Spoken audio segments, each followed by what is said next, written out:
Pour environ 200 ans, la fourrure était une ressource extrêmement importante pour les habitants de la Nouvelle-France et ensuite la province du Québec.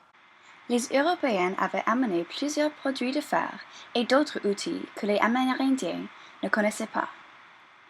Cependant, ils étaient très intéressés, donc ils ont pris leur affaire.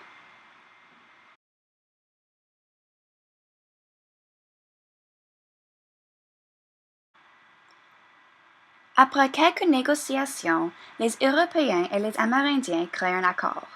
Les outils en fer en échange pour la fourrure.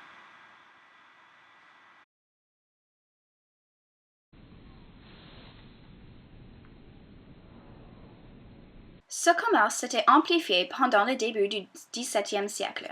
Cela était extrêmement abondant pour l'économie du Canada, car la mode en Europe était des chapeaux de castor. Donc il était en grande demande. Les Français avaient ouvert des postes d'échange sur le long du fleuve Saint-Laurent.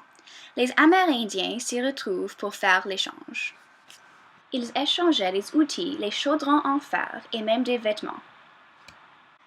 Au cours des XVIIe et XVIIIe siècles, le commerce de fourrure représente 70% des activités économiques de la Nouvelle-France. Après que les chasseurs chassaient les bisons, ils les rassemblaient et enlevaient leur fourrure pour fabriquer des chapeaux, des manteaux, des vêtements, et etc.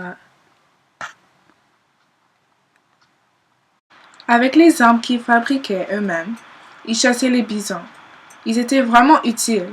Ils avaient besoin de faire la chasse pour se nourrir, mais aussi pour des vêtements. En plus, en 20 ans, les bisons disparaissent et les colons s'établissent. La guerre et la maladie détruisent des familles et les trains traversent des terres traditionnelles. Comme les fourrures de castor étaient difficiles à trouver dans la région de l'Est, les marchands étaient forcés d'aller plus loin vers le nord et l'ouest.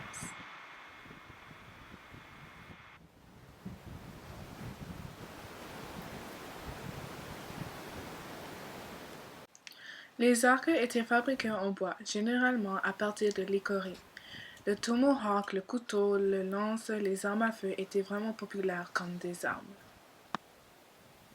Les chasseurs dirigeaient leurs chevaux au milieu des troupeaux et choisissaient les bêtes qu'ils voulaient tuer.